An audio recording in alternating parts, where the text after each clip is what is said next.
என்ன அவருக்காக வந்து திமுக ஒரு அன்பு காட்டுறீங்களா? கைது செய்யற மாதிரி கைது செஞ்சு அதுக்கப்புறம் அவருக்கு ஏத்த மாதிரி வந்து நடந்துக்குது இந்த திமுக அரசு அப்படின்ற ஒரு கருத்தெல்லாம் முன் வச்சுட்டு வராங்க. இல்லப்பா, இப்போ ஏன்னா இப்போ சவுக்கு சங்கருக்கு வந்து நீதிமன்றங்கள் கூட ஃபேவரா இருக்கு.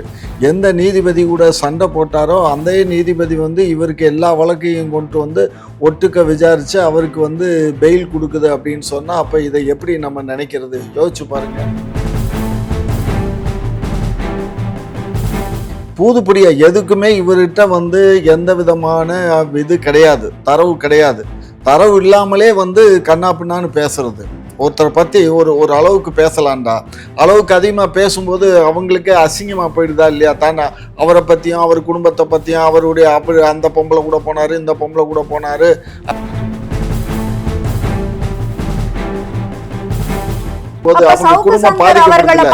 நிறைய பேர் பயப்படுறாங்கன்றது உண்மைதான். ஆமா ஆமா, உண்மைதான் உண்மைதான். அப்படி திமுகவும் சவுக்கு சங்கரை பார்த்து பயப்படுறாங்க.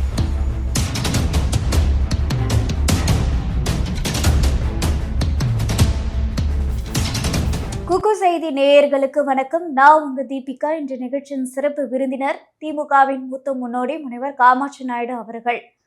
வணக்கம் சார். வணக்கம் சார். இப்போ சவுக்கு சங்கர் அவர்கள் வந்து கைது செய்யப்பட்டார். இப்போ அவருக்கு சிறையில வந்து ஃபர்ஸ்ட் கிளாஸ் கொடுக்கப்பட்டதா ஒரு தகவல் வந்து வெளியாகி இருக்கு. என்ன அவருக்காக வந்து திமுக ஒரு அன்பு காட்டுறீங்களா? கைது செய்யற மாதிரி கைது செஞ்சு அதுக்கப்புறம் அவருக்கு ஏத்த மாதிரி வந்து நடந்துக்குது இந்த திமுக அரசு அப்படின்ற ஒரு கருத்தெல்லாம் முன் வச்சுட்டு வராங்க. இல்லை, அப்படி இல்லை. அவருக்கு வந்து வருமான வரி செலுத்தக்கூடிய நபராக இருக்கிறதுனால, பொதுவாகவே வருமான வரி செலுத்துகிறவங்களா இருந்தால் அவங்களுக்கு வந்து ஃபஸ்ட் கிளாஸ் சிறைச்சாலை கொடுக்கணுங்கிற ஒரு சட்டம் இருக்குது. அந்த சட்டத்தின் அடிப்படையில் தான் கொடுக்கப்பட்டிருக்கு. ஆனால் இப்போ வந்து அவங்களுக்கு சமைச்சு சாப்பிட்றதுக்குரிய பாத்திரங்களும் அதுக்குரிய ரேஷனும் கொடுப்பாங்க. ஆனால் இவருக்கு வந்து அந்த ஜெயிலர் வந்து தனியாக அவங்களே அங்கே சமைச்சு கொண்டுட்டு வந்து கொடுக்கறதாக எனக்கு ஒரு செய்தி வந்திருக்கு. ரெண்டாவது, சிகரெட்டெல்லாம் வந்து கொடுக்கறதாகவும் இரவு பூரா அந்த ஆளுக்கு சிகரெட் ஊதிக்கிட்டே இருக்கான் அப்படிங்கிற மாதிரியும் தகவல் வந்திருக்கு. இது வந்து அந்த ஜெயிலருக்கும் சவுக்கு சங்கருக்கும் உள்ள ஒரு ஏதோ ஒரு விதமான லிங்க், ஏதோ ஒரு லிங்க் இருக்கு. ஆகையினால தான் அந்த இது அந்த அளவுக்கு அந்த ஜெயிலர் வந்து காட்டிட்டு இருக்காரு. சார், இப்போ ஒருத்தர் வந்து குற்றம் செய்யப்பட்டிருக்காரு, குற்றவாளி அப்படின்னா அவருக்கு தண்டனை கொடுத்து திருந்தணும் அப்படின்னு சொல்லி தான் தண்டனை கொடுக்குறாங்க. ஆனா இவ்வளோ வசதிகளும் வந்து ஏற்படுத்தி கொடுக்கும்போது அவர் எப்படி வந்து திருந்தி வருவாருன்னு நினைக்கிறீங்க? இல்லை, இப்போ அவர் வந்து விசாரணை கைதியாக தான் இருக்காரு. அவர் இன்னும் குற்றம் நிரூபிக்கப்பட்டு சிறையில் அடைக்கப்படலை. இப்போ வந்து அவர் குற்றம் சுமத்தப்பட்டவர், அவ்வளோதான். ரிமாண்டில் இருக்கார். இந்த இது அதுக்கிடையில் வந்து நீதிமன்றத்தில் விசாரணை நடத்து அதுக்கப்புறம் அந்த குற்றங்கள் ஊர்ஜிதப்படுத்தப்பட்டு அதுக்கப்புறம் அவர் பெர்மனெண்ட்டாக சிறையில் எத்தனை ஆண்டுகள்னு சொல்லி அடைக்கப்படுவார். ஆனால் இது வந்து தவறாக இருக்குது. ஏன்னா இது வந்து இப்போ நம்ம சேனல் மூலியமாகவே நம்மளுடைய முதலமைச்சருடைய கவனத்துக்கு இதை நம்ம எடுத்துகிட்டு போக விரும்புகிறோம். ஏன்னா சிறையில் இருக்கக்கூடியவங்களுக்கு ரேஷன் கொடுப்பாங்க, அவங்க தான் சமைச்சு சாப்பிட்டுக்கிறணும், அவங்க தான் எல்லா இது பண்ணிக்கணுமே தவிர அவங்களுக்கு வந்து தனியாக வீட்டில் சமைச்சு கொண்டு போய் கொடுக்கறதோ அல்லது சிகரெட்டு பாக்கெட்டு இன்னும் இத்தியாதி தண்ணி இன்னி எல்லாம் அவங்க கொடுக்கறதெல்லாம் வந்து மிக தவறான செய்தி. சிறையில் அது அனுமதியே இல்லை. ஆனால் இது எப்படி அனுமதிக்கிறாங்கன்னு தெரியல. அதனால் முதல்வர் கவனத்துக்கு இதை கொண்டுட்டு போக நானும் விரும்புகிறேன். பட் சவுக்கு சங்கர் வந்து ஏற்கனவே 5 மாதத்துக்கு முன்னாடி இந்த மாதிரி இதே சேம் டைரக்டர்கிட்டையும் இந்த ப்ரொடியூசர்கிட்டையும் வந்து இவர் மால் கேட்டதாகவும் அதுக்கப்புறம் அவங்க தர மறுத்ததுனால அவங்களுடைய படம் வந்து இந்த மாதிரி கொக்கைன் போதைப் பொருள் விற்ற பணத்தின் மூலமா இந்த படத்தை வந்து எடுத்துக்கிட்டு இருக்காங்க அப்படின்லாம் நிறைய குற்றங்கள் தவறான குற்றச்சாட்டுகளை சுமத்தி சொல்லும் போதே அப்பயே இந்த வழக்கை வந்து எடுத்து விசாரணை பண்ணல. அதை த்ரெட்டன் பண்ணியிருக்காரு. அதாவது ஏன் அப்போ எடுக்கல அப்படின்னா அவங்க வந்து காவல்துறை வந்து அதை விசாரணை பண்ணிக்கிட்டே இருந்தாங்க. உண்மையா என்னங்கிறத விசாரணை பண்ணிட்டு இருந்தாங்க. இப்பதான் அது வந்து உண்மைதான். 6 மாசமா விசாரணை பண்ணிட்டு இருக்காங்க. உடனடியா இது என்ன அப்படின்னு இல்லப்பா, இப்ப ஏன்னா இப்ப சவுக்கு சங்கருக்கு வந்து நீதிமன்றங்கள் கூட ஃபேவரா இருக்கு. எந்த நீதிபதி கூட சண்டை போட்டாரோ அந்த நீதிபதி வந்து இவருக்கு எல்லா வழக்கையும் கொண்டு வந்து ஒட்டுக்க விசாரிச்சு அவருக்கு வந்து பெயில் கொடுக்குது அப்படின்னு சொன்னா அப்ப இதை எப்படி நம்ம நினைக்கிறது? யோசிச்சு பாருங்க. மதுரை நீதிமன்றத்துல நீதிபதியை எய்த்து பேசினார். இருந்தாலுமே எதிர்த்து பேசினாருன்றதுக்காக மட்டுமே வந்து நீதிபதி தண்டனை கொடுக்க முடியாது இல்லையா? இவருக்கு எதிரான ஆதாரங்கள் இருக்கும்போது தானே அது வந்து ஆய்வு செஞ்சு ஒரு தண்டனை அது கொடுக்க ஆய்வே முடியும். செய்யலையே. எல்லா வழக்குகளையும் கொண்டுட்டு வந்து இவரு வாங்கிக்கிறாரு. இப்ப நான் என்ன சொல்றேன், அவர் பேர்ல 32 வழக்குகள் இருக்கு. எல்லா வழக்கையும் ஒரே நீதிமன்றத்துக்கு வர வச்சு, அவருக்கு கீழ வர வச்சு, அவருக்கு வந்து இந்த இந்த அத்தனை 32 வழக்குகள்லயும் இவருக்கு பெயில் குடுக்கணும். இந்த பெயில் குடுக்கறது குடுத்துட்டாரு. பெயில் குடுத்துட்டாரு. ஆனா குடுத்தது வெள்ளிக்கிழமை ஈவினிங். ஏன்னா அந்த அதிகாரப்பூர்வமா அது காவல்துறைக்கு போய் சேரணும்னா திங்கட்கிழமை தான் போகும். இதுக்கிடையில இவர் வாய்மொழியா கூப்பிட்டு என்ன சொல்றாரு, இவங்கள காவல்துறையும் சிறைத்துறையும் கூப்பிட்டு சொல்லி அவரை நான் பெயில் கொடுத்துட்டேன், அவரை வந்து விடுதலை பண்ணுங்கன்னு இன்ட்ரெஸ்ட் எடுத்து பேசுறாரு. சரியா? அப்ப இது வந்து ஒரு நீதிமன்றத்துல ஒரு நீதிபதி நீதிபதியே தாமா முன் வந்து இதெல்லாம் பண்ணிட்டு இந்த இருக்காருன்னு மாதிரி சொல்றீங்க. பண்றது வந்து மிகப்பெரிய தவறு. எந்த நீதிபதியும் இந்த மாதிரி பண்ண மாட்டாங்க. நீதிபதிக்கு வானளாவிய அதிகாரம் இருக்கு, இல்லைன்னு மறுப்பதற்கு இல்ல. அதே சமயத்துல வந்து ஒரு குற்றவாளி 32 வழக்குகள்ல சம்பந்தப்பட்ட வழக்கு 32 வழக்கையும் தானே கொண்டுட்டு வந்து விசாரிச்சு அதுல வந்து விசாரணை இல்லாமலே வழக்குகளை கொண்டுட்டு வந்து அந்த வழக்கு எல்லாத்துக்குமே நான் வந்து பெயில் கொடுக்குறேன்னு பெயிலை கொடுத்து அந்த பெயில் வந்து ஆர்டர் சர்வ் ஆகுறதுக்கு லேட் ஆகும்னு தெரிஞ்ச உடனே தானே வந்து முன் வந்து சுவமோட்டோ எடுத்து ரிஜிஸ்டர் பண்ணி கேஸ் நடத்துறது மாதிரி தானே இந்த வழக்கை அவங்க எல்லாத்தையும் எடுத்து கொண்டுட்டு வந்து விசாரிச்சு அது பெயில் கொடுத்து அந்த பெயிலுக்கு வந்து போய் சேர்றதுக்கு முன்னாடி இவர் வாய்மொழியா பெயில் கொடுத்தாச்சு, சார், இதுல ரிலீஸ் வந்து ஒரு பண்ணுங்க. விஷயம் என்ன அப்படின்னு பாத்தீங்கன்னா, இப்போ அந்த ப்ரொடியூசர்ஸ் 2 பேரும் வந்து ஒரு காணொளியில பேசியிருந்தாங்க. சவுக்கு சங்கரை பார்த்து வந்து அதிகாரிகள் கட்சியில இருக்கக்கூடிய எல்லாருமே வந்து பயப்படுறாங்க. ஆளும் கட்சியா இருந்தாலும் சரி, எதிர்கட்சியா இருந்தாலும் சவுக்கு சங்கரை பார்த்தா எல்லாருக்கும் ஒரு பயம் இருக்கு அப்படின்ற மாதிரி வந்து பேசியிருந்தாங்க. ஆமாம்மா, இந்த சவுக்கு சங்கரி என்ன பண்றாருன்னா, அரசாங்கம் வந்து இதை காவல்துறையும் நம்ம முதலமைச்சரும் தான் சரியான நடவடிக்கை எடுக்கணும். பூதுப்படியா எதுக்குமே இவர்கிட்ட வந்து எந்த விதமான இது கிடையாது, தரவு கிடையாது. தரவு இல்லாமலே வந்து கண்ணா பின்னான்னு பேசுறது. ஒருத்தரை பத்தி ஒரு ஒரு அளவுக்கு பேசலாம்டா, அளவுக்கு அதிகமா பேசும்போது அவங்களுக்கே அசிங்கமா போயிடுதா இல்லையா? தானே அவரை பத்தியும் அவர் குடும்பத்தை பத்தியும் அவருடைய அப்படி அந்த பொம்பளை கூட போனாரு, இந்த பொம்பளை கூட போனாரு, அப்படி இப்படின்னு பேசும்போது அப்ப அவங்க சவுக்கு குடும்பம் சங்கர் அவர்களை பாதிக்கப்படுதுல. பார்த்து நிறைய பேரு பயப்படுறாங்கன்றது உண்மைதான் ஆமா நீங்க ஆமா, சொல்றீங்க. உண்மைதான் உண்மைதான். அப்ப அப்படி திமுகவும் சவுக்கு சங்கரை பார்த்து திமுக பயப்படுறாங்க. சவுக்கு சங்கரை பார்த்து பயப்படல. பட் இந்த மாதிரி ஒரு அபத்தமான சொற்களை சொல்றான் அந்த ஆளு.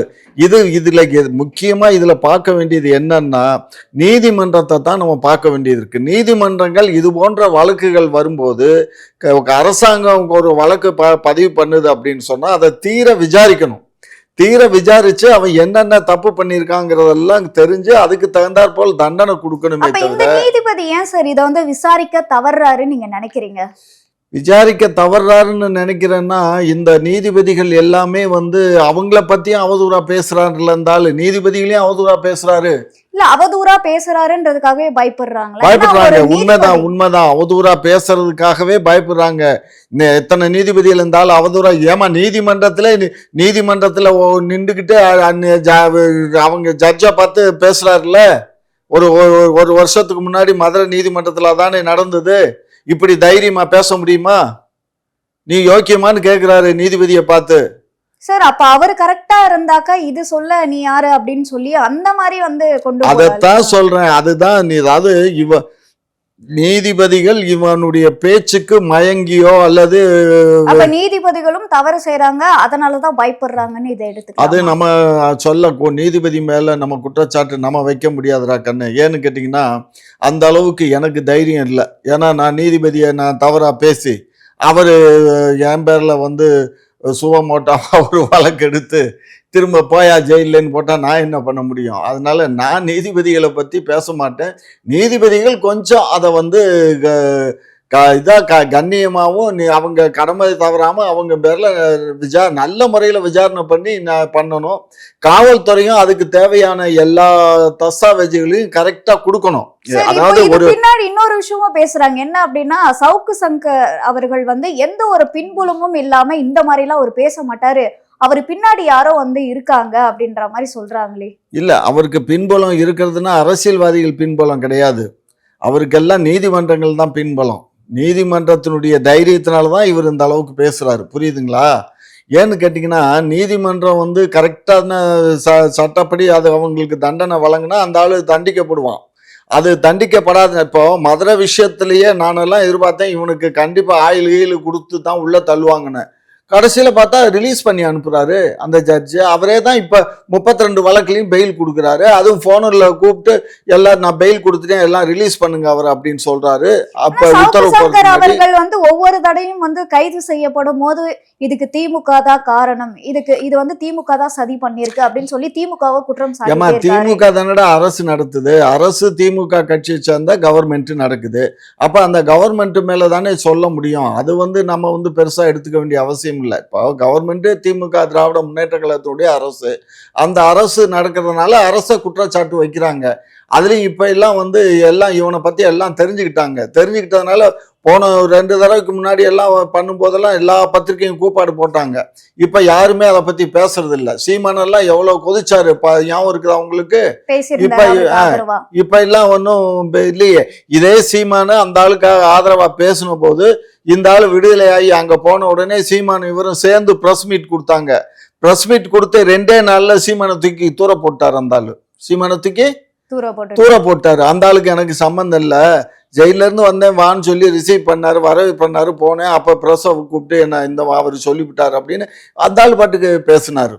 2வது இந்த ஆளுக்கு வந்து இவர் ஒரு உமைநேசர்ரா. இந்த ஆளுக்கு வந்து பெண்கள்னா இந்த ஆளுக்கு ரொம்ப சக்கரை பொங்கல் திங்கிற மாதிரி போல இருக்குது. சவுக்கு சங்கர். ஆமா, சவுக்கு சங்கர். இதுக்காகத்தான் அந்த மாலதிங்கிற பொண்ணு ஒரு வெள்ளத்தோல் பொண்ணை கூட வச்சிருக்காரு. அந்த பொண்ணு திருமணம் செஞ்சுக்காம லிவிங் டுகெதர்ல லைஃப் இருக்காங்க. அங்க அவருடைய ஆபீஸ்ல ஒரு பணியாளா வந்து இருக்காங்க. அதான் அவங்க தான் லிவிங் டுகெதர்ல தான் 2 பேர் லைஃப் இருக்கா. அந்த பொண்ணுக்கு என்ன வேலைன்னா மற்ற பெண்களை கூட்டி கொண்டு வந்து விடுறதான் வேலையாம். அதெல்லாம் வந்து வெளியில வந்துருது இல்லடா. இப்போ ஊடகங்கள்ல வந்த வச்சுதான் நான் சொல்றேன். எந்த ஒரு ஆதாரமும் இல்லாம நீங்க சவுக்கு சங்கர் மீது இந்த மாதிரி ஒரு குற்றச்சாட்டு இல்ல, ஆதாரம் இல்லாம இல்ல. அது ஒரு ஆங்கில பத்திரிகையினுடைய ஒரு பொண்ணை வந்து இந்த மாதிரி எல்லாம் கூப்பிட்ட உடனே அந்த பொண்ணு எய்த்து அந்த பிள்ளை கூட சண்டை போட்டதெல்லாம் தெரிஞ்சுதான் பேசுறோம். அதெல்லாம் ஊடகங்கள்ல வந்துருதுடா. அப்ப நான் பேசுறது எல்லாமே ஊடகத்துல வந்தது தானே. நான் போய் நேரடியாவா பார்த்தேன், எல்லாம் ஊடகங்கள்ல வருது. எனக்கு வேண்டிய வெல்விஷர்ஸும் சொல்றாங்கல்ல, இந்த மாதிரின்னு சொல்றாங்கல்ல. அதெல்லாம் தெரிஞ்சுக்கிட்டு தான் நம்ம பேசுறோம். அதாவது இவருடைய பேசிக்கா இவருடைய அப்பாவுடைய வேலை தான் இவரு கிடைக்குது. இவரு வெறும் 10th தான் படிச்சிருக்காரு, சின்ன பையன். அங்க போய் காப்பி வாங்கி கொடுக்குறது, டீ வாங்கி கொடுக்கறது, இதுதான் அந்த எஸ்பி ஆஃபீஸில் இவருடைய வேலையாக இருந்திருக்கு. அதுக்கப்புறம் படிப்படியாக கொஞ்சம் கொஞ்சமாக அதுக்கப்புறம் 10th பாஸ் பண்ணி +2 பாஸ் பண்ணி அதுக்கப்புறம் கொஞ்சம் கிளார்க் ஆகி அப்புறம் தான் வந்திருக்காரு. புரியுதா? அந்த வந்தவர் அப்போ அதே ஆஃபீஸில் பார்த்தீங்கன்னா அவர் வேலை பார்த்த போலீஸ் ஆஃபீஸ்லேயே ஒரு பிராமண பொண்ணு வந்து விடோயர்.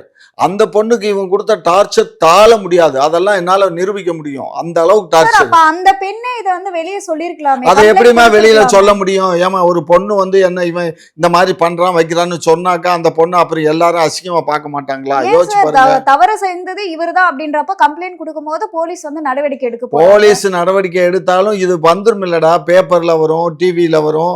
அப்ப அந்த பொண்ணு பாக்குறவன் பூரா ரோட்ல போறவன் பூரா பாப்பான்ல. உங்களுக்கு எப்படி தெரிஞ்சிருக்கு?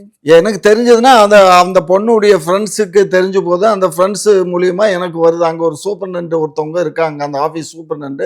அவங்க மூலியமா இது எனக்கு இப்ப இல்லை, எனக்கு இந்த மேட்ரு வந்து ஒரு ஆண்டுக்கு முன்னாடியே தெரியும். நேற்று இன்னைக்கு இல்லை. அதே மாதிரி இன்னொரு என்னுடைய நெருங்கிய நல்ல நண்பர் அவருடைய துணைவியாரையே ஆட்டையை போட்டுக்கிட்டான். அவர் துணைவியாரு அந்த ஒரு வழக்கறிஞர் ஆஃபீஸில் வேலை பார்த்தாங்க. வேலை பார்த்த பொண்ணு கூட இவன் கேஸுக்காக அந்த வழக்கறிஞர் ஆஃபீஸுக்கு போக வர பழக்கமா இருந்து அந்த பொண்ணு கூட நெருக்கமா இவர் மீது இருக்க பயத்துல அந்த பெண்கள்லாம் வந்து ஆமா வெளியில சொல்ல மாட்டேங்கிறாங்க. இப்பயும் கூட இப்ப அந்த பொண்ணெல்லாம் பார்த்தீங்கன்னா எனக்கு அவர் ரொம்ப நல்ல மனுஷம்மா. அவரு ஹஸ்பண்டு தங்கமான ஆளு. இப்ப அவரை விட்டுட்டு இவங்க கூட போய் இப்ப இவனை விட்டுட்டு இப்ப அது அனாதையா தெரியுது. புரியுதுங்களா? இந்த மாதிரி நிறைய பெண்கள் 1 2 இல்லை. அதுல இன்னொரு நண்பரும் அதுல இன்வால்வ்டு. பட் அவர் பேரை நம்ம உபயோகப்படுத்த வேணாம், விட்டுடுங்க, நமக்கு தேவையில்லை. ஆனா பட் கூட்டு பாலியல் தான் பண்றான். இவன் பண்றது எல்லாம் தனியா பண்றதுங்கிறது 1 2, கூட்டு பாலியல் பண்றதுங்கிறது அது வேற நடக்குது. ஸோ இதெல்லாம் வந்து எடுத்து இவன் உள்ள தூக்கி இதெல்லாம் முழுசா விசாரணை பண்ணி காவல்துறையும் நீதிமன்றம் விசாரணை பண்ணா இவன் லைஃப் ஃபுல்லா சிறையில தான் இருக்கணும். அவ்வளவு பெரிய அயோக்கியம்.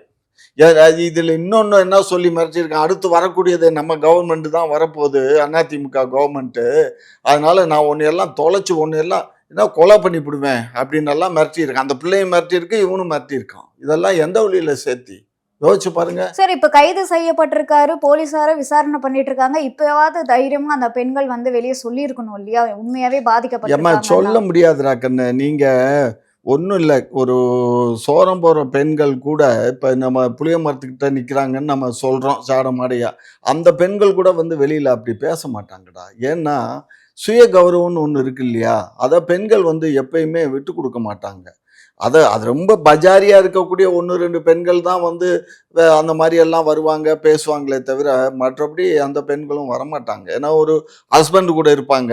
இவங்க டார்ச்சர் குடுத்துருப்பான். அத ஹஸ்பண்ட் கிட்ட சொல்றதுக்கும் முடியாது. வெளியில சொல்லவும் முடியாது.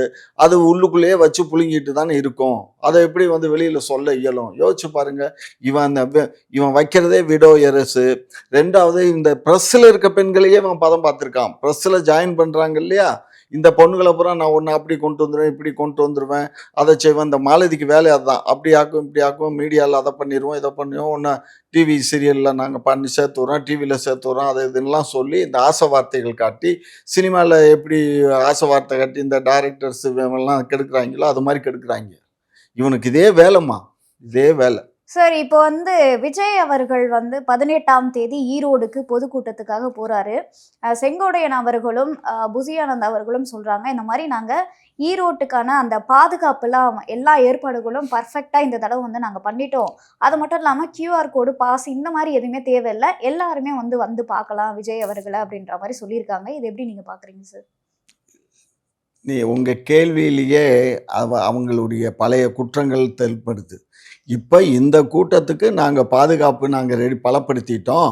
அதனால நீங்க கியூஆர் கோடெல்லாம் வேண்டியதில்ல. நீங்கலாம் வரலாம், எல்லாருமே வரலான்னு சொல்றாங்கன்னா, அப்ப ஏற்கனவே கரூர்ல இவங்க தப்பு பண்ணாங்கங்கிறது புரியுதா? இல்ல அவங்க என்ன சொல்றாங்கன்னா, அத உணர்ந்ததுனால இல்ல, பலத்த பாதுகாப்பு ஏற்பாடுகள் பண்ணியிருக்கோம் பலத்த அப்படின்னு சொல்லி. பாதுகாப்பு ஏற்பாடுகள் இவங்க என்ன பலத்த பாதுகாப்பு அப்படி அப்படி வரவங்களுக்கு எல்லாருக்கும் வந்து வாட்டர் பாட்டில் வந்து குடுப்போம் ஏம்மா அப்படின்னு வந்து வர்றவங்க சொல்லியிருக்காங்க. அது எல்லாத்துக்கும் மட்டும் வாட்டர் இல்லாம பாட்டில் குடுக்கறது, சாப்பாடு குடுக்கறது. 73 ஆம்புலன்ஸ் வந்து ரெடியா இருக்கும். ஆ, கிட்டத்தட்ட வந்து அப்ப 100க்கும் மேற்பட்ட ஆம்புலன்ஸ் ரெடியா செவிலியர்கள் வந்து இருக்குன்னா என்ன இருக்காங்க. அர்த்தம்? ஆம்புலன்ஸ் ரெடியா இருக்குன்னா என்ன அர்த்தம்? முன்னேற்பாடா வந்து ஒரு ஆ, முன்னேற்பாடா சார் பண்றாங்க. அங்கேயும் கரூர் சம்பவத்திலயும் ஆம்புலன்ஸ்லாம் வந்து வந்து இருந்தது. இருந்ததே அதை என்ன சொன்னானுங்க? இந்த ஆம்புலன்ஸ் எல்லாம் வந்து திமுக காரன் சதி பண்ணி வந்த ஆம்புலன்ஸ்ன்னு சொன்னானுங்களா இல்லையா? மறந்துட்டியா? சொன்னானுங்கல்ல. சொல்லியிருந்தாங்க.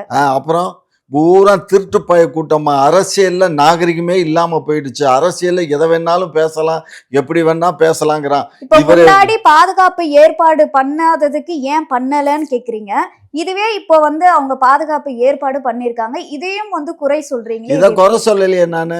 இத குறை சொல்லல. இப்ப பாதுகாப்பு பண்ணியிருக்கோம்னு சொல்லக்கூடியவங்க, ஏன் அன்னைக்கு பாதுகாப்பு பண்ணல? நான் சொல்றது சார் உங்களுக்கு அன்னைக்கு புரியுதா? அரசும் வந்து இது மாதிரி ஒரு புதிய கட்சி வருது. அப்போ அவங்களுக்கு தெரியாத போது நம்மளாவது முன் வந்து மக்களை வந்து பாதுகாக்கணும்ன்ற ஒரு அப்படியெல்லாம் மக்களை விழிப்புணர்வோட நீங்க ஏன் பாதுகாக்கிறதுக்கு வந்து ஏமா ஏற்படுத்தல? நாங்க தான் 500 காவல்துறையை தான் நியமிச்சிருந்தோம். எஸ்பி ஒரு எஸ்பி லெவல்ல 4 டிஎஸ்பி 12 ஆய்வாளர்கள் எல்லாம் தான் இருந்தாங்க. அதெல்லாம் அந்த கூட்டத்துக்கு அது பத்தாது, புரிஞ்சுக்கோ. பத்தாதுன்னு தெரிஞ்சும் நீங்க 500 தான் பத்தாது. விதிச்சிருக்கீங்கன்னா இவன் எப்படி சொன்னது சார்? வந்து என்ன சொன்னா, நாங்க 10,000 பேர் தானே வருவோம்னு சொல்லி எழுதி கொடுத்துருக்கான். 10,000 பேர் தான் வருவோம்னு சார் சொல்லி. அவரு எழுதி கொடுத்தா நீங்க வந்து அதைத்தான் ஆல்ரெடி பார்ப்போம். நிறைய பேர் அங்க இந்த மாதிரி ரோட் ஷோ எல்லாம் பண்ணியிருக்காங்க. ஒரு குறுகியான இடம் அப்படின்னு உங்களுக்கு நல்லாவே தெரியும் இல்லையா? அதெல்லாம் நாங்க அவர்கிட்ட நீங்க கணக்குல எப்படி எடுத்துக்க முடியாது. சொல்றீங்கன்னு சொல்லி இவங்க ரிட்டனா மறுபடியும் நீங்க வந்து இப்ப கரெக்டா ரிட்டனா கொடுக்கணும்னு நீங்க கொடுக்கறத தான் நம்ம கேட்டுக்கணும் எடுத்துக்க இல்லையா? முடியும். இப்ப ஈரோட்ல எவ்வளவு பேர் வருவாங்க? இவங்க கணக்கு கொடுத்துருக்காங்க தெரியுமா? கட்சியில இருந்து 10,000 பேர் வருவாங்க. பொதுமக்கள் வந்து 25,000 பேர் வந்து வரலாம். 35,000 பேருக்கு தான் இவங்க இப்ப லிஸ்ட் கொடுத்துருக்காங்க. சரியா? ஆனா 35,000 பேர் வருவாங்களா, இல்ல அதுக்கு மேல வருவாங்களா, கம்மியா வருவாங்கங்கிறது வந்த பின்னாடி தான் தெரியும். வர்றதுக்கு முன்னாடி உங்களுக்கும் தெரியாது, எனக்கும் தெரியாது, புஷிக்கும் தெரியாது, செங்கோடையனுக்கும் தெரியாது. புரியுதுங்களா? மக்கள் எப்ப வர்றாங்களோ அப்பதான் பார்த்துக்க முடியும். இதெல்லாம் வந்து இவங்க போட்டியினுடைய மனப்பான்மையில நடத்துறாங்க. ஏற்கனவே இவர் வந்து செங்கோடையன் வந்து இவர் கூட விஜய் கூட ஜாயின் பண்ணதுக்கு அப்புறம் அவர் அங்க ஏற்கனவே ஒரு பொதுக்கூட்டம் போட்டாரு. அந்த பொதுக்கூட்டத்துக்கு போட்டியா தான் இப்ப அங்க போய் ஒரு பொதுக்கூட்டத்தை இவங்க போடுறாங்க. இதுக்கு நம்ம தான் புனையா? அரசாங்கம் தான் புனையாமா? அவனுக்குள்ள எவனுமோ ஒரு பழமொழி சொல்ல, எவன் பொண்டாட்டி அவன் எடுத்துட்டு போனா சார் அரசாங்கத்துக்கு என்ன? பொதுவாவே அவர் வந்து காஞ்சிபுரம் பொதுக்கூட்டமும் வந்து பண்ணியிருந்தாரு. புதுச்சேரிக்கு போயிட்டு வந்தாரு. அதே மாதிரி தான் இதை வந்து ஈரோட்டுக்கும் இப்ப ஒரு ஏம்மா பொதுக்கூட்டத்துக்காக நான் போறாரு. ஈரோட்டுக்கு போறதுல எனக்கு ஒன்றும் இல்லைம்மா. ஈரோட்டில் ஏம்மா எத்தனை மாவட்டங்கள் இருக்கு? அத்தனை மாவட்டங்கள்லாம் போகாம இதே மாதிரி தான் கரூர்லேயும் எடப்பாடி பழனிசாமி வந்து பேசி 4வது 5வது நாள் தான் இவங்க போனாங்க. புரிஞ்சுக்கோ. 5வது நாள் இவங்க போறாங்க. அதுக்கு முதல் எடப்பாடி பேசினாரு.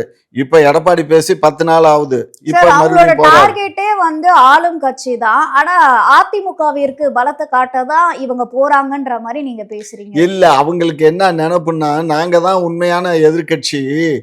நாங்க அதிமுக இல்ல அப்படிங்கிறத அவங்க மக்கள் மத்தியில வந்து ஒரு பிம்பத்தை உண்டு பண்றதுக்காக அதை பண்றாங்க. புரியுதா? 2வது இப்ப வந்து நான் சில விஷயங்கள்லாம் எனக்கு தெரியும் தாவேக்காவை பத்தி. அதை நான் இப்ப ஊடகத்துல பேச வேண்டாம். ஏன்னா பேசுனா அந்த தம்பிகளுடைய ஏன்னா எனக்கு பொய்ன்னு கண்டுபிடிச்சிருவாங்க. பொய்யா நீ தான் பொய். சார் நான் நீங்க இங்க எல்லாருமே பாரு, எந்த ஒரு எல்லாத்தையும் ஆதாரமே நிரூபிக்க முடியும் என்னால. எல்லாத்தையும் நிரூபிக்க முடியும். பொய்யெல்லாம் கிடையாது. என் மேல வழக்கு தொடுந்தா நிரூபிக்க முடியும். ஆனா அங்க இருக்கக்கூடிய என்னுடைய வெல்விஷர்ஸ் நிறைய பேர் இருக்காங்க. ஸோ அவங்க மூலியமாவும் எனக்கு சில தகவல்கள்லாம் வரும். இப்ப நான் பொது வெளியில இதை நான் பேசுனேன்னு வச்சுக்கோங்க, நாளைக்கு எனக்கு சார் வரக்கூடிய அப்ப அவங்க தகவல் கெட்டு குற்றங்கள் போயிடும். செய்யறாங்க அப்படின்னா வெளியே கொண்டு வாங்க, மக்களுக்கு தெரியப்படுத்துங்க. அது மட்டும் இல்லாம அவங்க மீது வந்து வழக்கு மக்கள் இப்ப போடுங்க. தெரிஞ்சு போச்சுமா. ஏறக்குறைய இப்ப பொறுப்புல இருக்கக்கூடிய அவங்க எல்லாத்துக்குமே தெரியுமா. எனக்கு தெரியுது மட்டுமல்ல, எல்லா பொறுப்புல உள்ளவங்களுக்கும் அங்க என்ன நடக்குது, ஏது நடக்குது, எப்படிங்கிறது எல்லாத்துக்குமே தெரியும். அதனால நான் சொல்லித்தான் தெரிய வேண்டியங்கிறது இல்ல, எல்லாத்துக்கும் தெரியும். அங்க வந்து என்ன ப்ராமிஸ் பண்ணாரு இவரு நம்மளுடைய புஷி ஆனந்த், அந்த ப்ராமிஸ் படி அவரும் இவரும் ப்ராமிஸ் பண்ணியிருக்காங்க. நம்ம யாதவ் அர்ஜுனும் இவங்கெல்லாம் ப்ராமிஸ் பண்ணி அந்த ப்ராமிஸ் படி தான் இப்போ அங்கே கட்டமைக்கப்படுது. சரியா? விஜய் முழுக்க முழுக்க அவருடைய சொந்த பணத்தை இதில் எதுவுமே கொடுக்கல. அவருடைய சொந்த பணத்தை இதுகளை கொடுக்கல. 2வது அவருக்கு வெளிநாடுகள்ல இருந்தும் நிறைய இப்போ நன்கொடையெல்லாம் வருது. அந்த பணத்தையும் இதில் தொடலை. அதை அவர் ட்ரஸ்ட் மூலியமா அதை அப்படியே மெயின்டைன் பண்றாரு. சார் நீங்க அவர் எப்பவுமே வந்து ஒரு மத சாயம் பூசிட்டே இருக்கீங்க. ஆனா திமுக நீங்க என்ன பண்றீங்கன்னா, இப்போ வரக்கூடிய கிறிஸ்மஸுக்கு பாத்தீங்க அப்படின்னா நெல்லையில கிறிஸ்மஸ் விழா கொண்டாடுறதுக்கான அதற்கான ஏற்பாடுகள் பண்ண தொடங்கி இருக்கிறதா தகவல்லாம் வெளியாகி இருக்கு. ஸோ கிறிஸ்துவர்களுடைய ஓட்டுகளை பெறுவதற்காகவே இந்த ஏற்பாடுகள்லாம் வருஷம் நடந்துட்டு இருக்கு அப்படின்ற மாதிரி ஒரு ஏமா குற்றச்சாட்டு நாங்க வைக்கிறாங்களே. நாங்க மதச்சார்பற்ற கட்சிமா. எங்களுக்கு எல்லா மதமும் ஒன்று தான். கிறிஸ்தவர்களும் ஒன்று தான், முகமதியர்களும் ஒன்று தான், பௌத்தர்களும் ஒன்று தான், இந்துக்களும் ஒன்று தான். எங்களுக்கு எல்லா மதமும் ஒன்று தான். சரியா? அதே சமயத்தில் எல்லா ஆனா மதத்துக்குரிய ஒரு சில இந்துக்கள் பண்டிகைக்கு நீங்க வாழ்த்தே சொல்லல அப்படின்ற ஒரு வாழ்த்து விமர்சனம் நாங்கள் வந்துச்சு. சொல்கிறோம் சொல்லலைங்கிறதல்ல பிரச்சனை. நம்ம அதுவே வந்து இஸ்லாமியர்களுடைய பண்டிகைக்கும் கிறிஸ்துவர்களுடைய ஏமா பண்டிகைக்கும் நம்ம வந்து தவறாம மெஜாரிட்டி, வாழ்த்து சொல்றீங்க. நீங்கள் ஒரு விஷயம் புரிஞ்சுக்கோ, நம்ம மெஜாரிட்டி, நம்ம இந்துக்கள் மெஜாரிட்டியாக இருக்கோம். அதனால நமக்கு நம்ம சொல்லிக்க வேண்டிய சார் அவசியம் நான் இல்லை. எல்லா மக்களும் ஒண்ணுன்றப்ப எல்லா பண்டிகைக்கும் எல்லாருக்கும் வாழ்த்து அது தெரிவிக்கணும் வாழ்த்து இல்லையா? தெரிவிக்கணுங்கிறதெல்லாம் ஒன்றும் இல்லை. நம்ம தமிழர் இதெல்லாம் வந்து பார்ப்பனர்கள் கொண்டுட்டு வந்த பண்டிகை, புரிஞ்சுக்கோங்க. நம்ம இப்போ பொங்கல் திருநாள் மட்டும்தான் வந்து தமிழர் திருநாள். இது ஒன்று தான் உண்மையான ஒரு திருநாள். அதில் கூட சாமி கும்பிட்றது இல்லை. அந்த நெல் விளைந்த மணிகளுக்கும் அந்த மாடுகளுக்கும் உள்ள பொங்கல் தானே தவிர அது மற்றபடி இறைவனுக்கு படைக்கிற பொங்கல் கிடையாது. புரியுதா? இயற்கைக்கு தான் அந்த பொங்கல். அப்பயும் அந்த இடத்துல போய் செருப்பு போட்டுட்டு நீங்க பொங்கல் வைக்கிற மாதிரி வீடியோ எல்லாம் எடுத்து ஏடா நீ போடுறீங்க. என்ன ஏன் பொங்கல் வச்சா செருப்பு போட்டு பொங்கல் வைக்கக்கூடாதா? கீழே முள்ளு கல் இருக்கும், இல்லை வேற ஏதாவது சார் இருக்கலாம். அதற்காகவே ஒரு செட்டப் ரெடி பண்ணி போட்டோ எடுக்கிறதுக்காக வச்சிருக்கீங்க. இருமா, ஆனா நீங்க எல்லா ராமர் கோயில் திறப்பு விழால அந்த பூஜையில போன பிரதமர் செருப்பை போட்டுட்டு பூஜையில யாகம்லையும் இப்போ செருப்புல தான் நிக்கிறாரு. தெரியுமா? பாரு, இப்ப கூட ஓபன் பண்ணி பாரு. யாக குண்டத்துக்கு பக்கத்துல செருப்பை போட்டுட்டு தான் நிக்கிறாரு. அப்புறம் தமிழர்களுடைய பண்டிகைக்கு நீங்க நீ என்ன அப்படி மரியாதை எல்லாம் கொடுக்குறீங்க? கிடையாது. இப்ப நான் இங்க என்ன நான் இந்த செருப்பு போட்டிருக்கேன்னா, நான் வீட்டுக்கு போன உடனே இதை விட்டுட்டு அவங்க வீட்டுக்குள்ள ஒரு செருப்பை மாட்டிப்பேன். புரியுதா? அப்ப கோவிலுக்குள்ள போகும்போதும் நீங்க செருப்பு போட்டுட்டு தான் கோயிலுக்குள்ள போவீங்க. இந்து கோயிலுக்குள்ள போகும்போது செருப்பு போடுறதுக்கு அலௌடு இல்லை. ஆகையினால எனக்கு அந்த கல்லுகளெல்லாம் இருந்தாக்கா என்னால் கால் வந்து கீழே பாதம், எனக்கு சுகர் இருக்கு, அந்த பாதத்தை பாதுகாக்கணும் காலை. அப்போ நான் வந்து அந்த மாதிரி இதில் எல்லாம் நடக்க இயலாது. புரியுதுங்களா? ஏதாவது தன் தரையாக இருந்தால் ஒரு சிமெண்ட் இல்லை ஒரு மேட்டு இந்த மாதிரி இருந்தால் போகலாமே தவிர, ஒரு கல் இந்த முள் இருக்கிற மாதிரி இடங்கள்ல எல்லாம் என்னால் நடக்க முடியாது. செருப்பு போட்டு தான் நடக்க முடியும். அது வந்து இதெல்லாம் வந்து இப்போ ஒரு கட்டுக்கதைகள், புனையப்பட்ட செய்திகளை எல்லாம் வந்து வெளியிடாதீங்க, வேண்டாம். இன்றைக்கு வந்து விஜய் சார் வந்து நீங்க தான் போட்டோ ஷூட் நடத்தி வெளியவே இடுறீங்க. அதை போட்டா பார்த்துட்டு சூட்டு, தான் நாங்க எல்லாருமே போட்டா கேள்வி கேட்கணும். சூட்டு நடத்துறோங்கிறதுல பொங்கல் விழாவை பத்தி நாங்க ஒரு விளம்பரப்படுத்துறோம், அவ்வளவுதான். பொங்கல் அதுதான் விளம்பரம் மட்டும் தான் படுத்துறீங்க. ஆமா, உண்மையாவே விளம்பரம் தான். உங்களுக்கு வாழ்த்தோ இல்லனா தமிழர் பண்பாடுன்னு ஒரு பொங்கல் மரியாதையோ பொங்கல் நீங்க வாழ்த்துன்னு சொல்லணும். பார்த்தது இல்லையா? கலைஞர் படம் இருக்கும், ஸ்டாலின் ஐயா படம் இருக்கும், உதயநிதி படம் போட்டு பொங்கல் வாழ்த்துக்குன்னு எவ்வளவு அட்டைகள் வருது, பார்த்ததே இல்ல. பார்த்திருக்கோம் சார். அப்புறம் என்ன? டிவியில் வருதில்ல பொங்கல் வாழ்த்துக்கள், பொங்கல் பண்டிகை. அதை பொங்கல் பண்டிகை முன்னிட்டு சன் டிவியில் நிகழ்ச்சி நடக்கும், இதில் கலைஞர் டிவியில் நிகழ்ச்சி நடக்கும். இவங்க எல்லாரும் போய் கலந்துக்குவாங்க அதில். அதெல்லாம் ஏம்மா இங்கே பாருமா, இந்து பண்டிகைகளுக்கு போகிறோமா போலையாங்கிறதெல்லாம் நீ இன்னைக்கு எடுத்துக்கிட்டேன்னா, போன வாரம் கூட இவங்க துர்கா ஸ்டாலின் அம்மா வந்து 2 இது ஒட்டகத்துக்கெல்லாம் கூட பூஜை பண்ணியிருக்காங்க. அதுக்கு முன்னாடி கோமாதா பூஜை பண்ணாங்க. அதாவது அவங்களுக்கு இஷ்டம் என்னவோ அத அவங்க பண்ணிக்கிறாங்க. அவ்வளோதான். இப்ப எனக்கு வந்து சாமி கும்பிடுறதுல இஷ்டம் இல்ல. என் மருமக பார்த்தீங்கன்னா சாமி கும்பிடும். பூஜை ரூமே வச்சிருக்கு. இந்நேரம் பார்த்தீங்கன்னா விளக்கேத்தியிருக்கோம். சரியா? அதனால எங்க வீட்ல பெர்மனன்ட்டா 2 விளக்கு எரிஞ்சுட்டே இருக்கும். எண்ணெய் விளக்கு. புரியுதுங்களா? 5 ஆயில் போட்ட விளக்கு எரியும். அதெல்லாம் வந்து அவங்களுடைய நம்பிக்கை. அத நம்ம ஏன் கெடுக்கணும்? அதுதான் சார். இதுலயே நீங்க அதாவது பாகுபாடு காட்டுறீங்க அப்படின்றதுனால தான் நாங்க இந்த கேள்விய வந்து பாகுபாடெல்லாம் காட்ட முன்வைக்கிறாங்க. மாட்டோம். எங்களுக்கு எல்லா மதமும் சம்மதம். இந்த மதம் தான் வேணும், அந்த மதம் தான் வேணுங்கிறது அல்ல. எல்லா மதமும் சம்மதம். ஓட்டுகள், இஸ்லாமியர்கள் ஓட்டுகள், இந்த சிறுபான்மையர் ஓட்டுகள். இஸ்லாமியர்கள் ஓட்டு, சிறுபான்மை மக்களுடைய ஓட்டு எங்களுக்கு வருது அப்படின்னு சொன்னா, அது வந்து நான் அந்த மக்களின் மீது நாங்க செலுத்தக்கூடிய அன்பும், ஆதரவும் அவங்களுக்கு இருக்கு. அதனால அவங்க எங்களுக்கு போடுறாங்க. ஏன் நீங்களும் செலுத்துங்க. யாரு வேணான்னா? இப்ப தான் வந்திருக்காருல்ல, இவரு கேத்தலிக் தானே. கேத்தலிக் உலக அளவுல இருக்க கேத்தலிக்ஸ் எல்லாம் பணம் குடுக்குறாங்கல்ல. இவரு பண்ணட்டுமே. சார், அது மக்களுடைய விருப்பம். யாருக்கு போடுவாங்கன்றத நம்ம சொல்ல முடியாது இல்லப்பா, இல்லையா? இந்த இந்த விழாவெல்லாம் நடத்தட்டுமேங்கிறேன் நான். நான் சொல்றது புரியுதா? இப்ப நாங்க திருநெல்வேலியில நடத்துறோம். நீங்க இங்க கூட நீங்க நாளைக்கு ஈரோட்ல கூட ஒரு பெரிய ஆள் உயரத்துக்கு ஒரு கிறிஸ்துமஸ் அதனால ட்ரீய தான் சார் நிப்பாட்டு. சொல்றாங்க, விஜய்க்கு முன்னாடி திமுக முந்தி அடிச்சு போகுது ஆமாமா. அப்படின்னு. திமுக நாங்க என்ன இவைங்க நேத்து வந்த பயல ஏம்மா நேத்து மலைக்கு முளைச்ச சிரிக்கீரை, இன்னும் விஜய்க்கு முன்னாடி விஜய் நான் எங்களுக்கு பின்னாடி தானே இவங்க கட்சி ஆரம்பிச்சு இன்னைக்கோட எத்தன மாசம் ஆகுது? வருஷம் ஆகுது. என்னமோ இவங்களுக்கு முன்னாடி நாங்க 75 வருஷம் முடிஞ்சு போச்சு எங்களுக்கு. நீ என்ன பேசுற? 75 வருஷமா இத பண்ணல இல்லையா? பாதியில இருந்து தானே பண்றீங்க. யார் சொன்னா? நாங்க ஆரம்ப காலத்துல இருந்து கிறிஸ்துவத்த நாங்க ஆதரிக்கிறோம். இஸ்லாமியத்த ஆதரிக்கிறோம். புத்தாவ ஆதரிக்கிறோம். ஜைனர்களையும் ஆதரிக்கிறோம். எல்லா சிறுபான்மை இந்துக்கள மதத்தையும் எதிர்க்கிறீங்க. இந்துக்களை எதுக்கல. இந்துக்களையும் ஆதரிக்கிறோம். இந்துக்கள் காட்டு மிராண்டித்தனமா இருக்கிறத தான் நாங்க எதுக்குறோமே தவிர, மற்ற இந்துக்கள் இது இல்ல. இன்னைக்கு கூட நான் ஒரு கட்டுரை படிச்சேன் திருப்பரங்குன்றம் மலையில. அது ஜைனர்களுடைய மலை அது. சமணர்கள் தான் அந்த இது பண்ணியிருக்காங்க. அந்த சமணர்கள் பண்ணுனத தான் இந்த இஸ்லாமியர்கள் வந்து அந்த இவன அங்க கம்பனார் வெட்டி கொன்னதுக்கப்புறம், அந்த இடத்துல அந்த பேர வச்சு அத ஒண்ணு அவங்க கட்டிக்கிட்டாங்க. ஆனா உள்கூறெல்லாம் பார்த்தீங்கன்னா, அந்த இவங்களுடைய ச ச சமணர்களுடைய படுகை தான் அது. சரியா? மலை பூரா சமணர்கள் தான் அந்த காலத்துல இந்த மாரி வச்சுட்டு இருந்திருக்காங்க. மதுரைய சுத்தியே 5 மலை இருக்கு. 5 மலையும் சமணருடைய படுகை இருக்கு இன்னும். இதுகிட்ட நாமல புதுக்கோட்டையில நம்ம யூனிவர்சிட்டி காமராஜர் யூனிவர்சிட்டி பக்கத்திலேயே நான்லாம் போயிருக்கேன். அங்க எல்லாம் குகை கோயில் அங்க எல்லாம் இருக்கும்.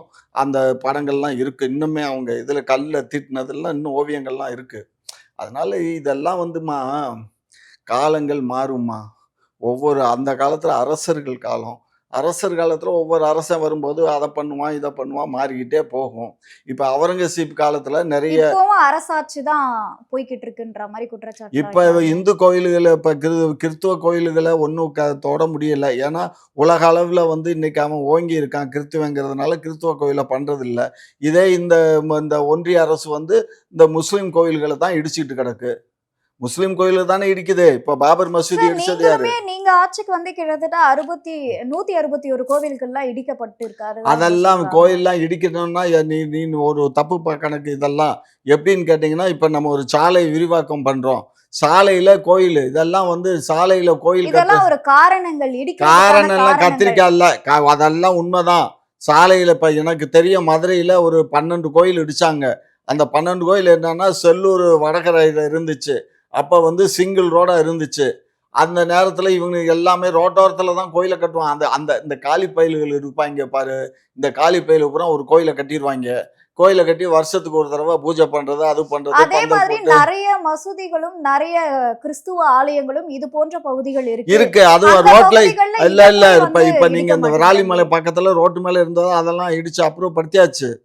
அது பெரிய இஷ்யூ எல்லாம் வந்துச்சு. கோர்ட்டுக்கெல்லாம் போய் ஸ்டே வாங்குனாங்க. அதெல்லாம் இடிச்சாச்சு. அதெல்லாம் விரிவாக்கத்துல இதெல்லாம் பண்ணித்தாம்மா ஆகணும். அதெல்லாம் வந்து அதாவது கோயில இடிக்கிறோம்னா, இப்ப நம்ம அந்த கோயில இடிச்சா அங்க போய் நாங்க வந்து பாபர் மசூதி இடிச்சு இந்து கோயில கட்டல. அதே மாரி இந்து கோயில இடிச்சு அங்க போய் ஒரு கிறிஸ்துவ மிஷினரி கோயிலையோ, அல்லது ஒரு தர்காவையோ அங்கே ஒண்டி கட்டலை. புரிஞ்சுக்கோங்க, ரோடு விரிவாக்கத்துக்காக இடிக்கப்பட்டு இருக்கு. 2வது புறம்போக்கில் அரசு புறம்போக்கத்துலேயும் அரசு நிலங்கள்லையும் கட்டியிருக்க கோயில்களை இடிக்காம என்ன பண்ணுவாங்க? அதெல்லாம் இதெல்லாம் வந்து வாய்க்கு பத்தாம பேசுறானுங்க இந்த பயலு, இந்த இந்த இந்த சாமியார் கூட்டங்கள். அவனுங்களை போய் பேசிட்டு.